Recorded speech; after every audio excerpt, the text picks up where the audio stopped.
माँ दुर्गा की ये सातवीं शक्ति कालरात्रि के नाम से जानी जाती है, अर्थात जिनके शरीर का रंग घने अंधकार की तरह एकदम काला है।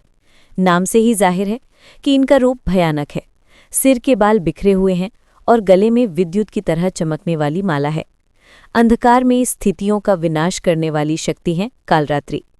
काल से भी रक्षा करने वाली ये शक्ति है। इस देवी के 3 नेत्र हैं। ये तीनों ही नेत्र ब्रह्मांड के समान गोल हैं। इनकी सांसों से अग्नि निकलती रहती है। ये गर्दभ की सवारी करती हैं।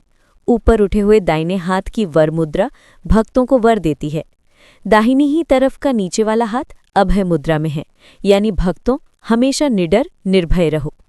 बाईं तरफ के ऊपर वाले हाथ में लोहे का कांटा तथा नीचे वाले हाथ में खड्ग है। इनका रूप भले ही भयंकर हो, लेकिन ये सदैव शुभ फल देने वाली माँ है। इसीलिए ये शुभंकरी कहलाईं, अर्थात इनसे भक्तों को किसी भी प्रकार से भयभीत या आतंकित होने की कतई आवश्यकता नहीं। उनके साक्षात्कार से भक्त पुण्य का भागी बनता है। कालरात्रि की उपासना करने से ब्रह्मांड की सारी सिद्धियों के दरवाजे खुलने लगते हैं और तमाम आसुरी शक्तियां उनके नाम के उच्चारण से ही भयभीत होकर दूर भागने लगती हैं। इसलिए दानव, दैत्य, राक्षस और भूत प्रेत उनके स्मरण से ही भाग जाते हैं। ये ग्रह बाधाओं को भी दूर करती हैं और अग्नि, जल, जंतु, शत्रु और रात्रि भय दूर हो जाते हैं। इनकी कृपा से भक्त हर तरह के भय से मुक्त हो जाता है। पौराणिक कथा के अनुसार रक्तबीज नामक राक्षस ने देवता और मनुष्य सभी त्रस्त थे।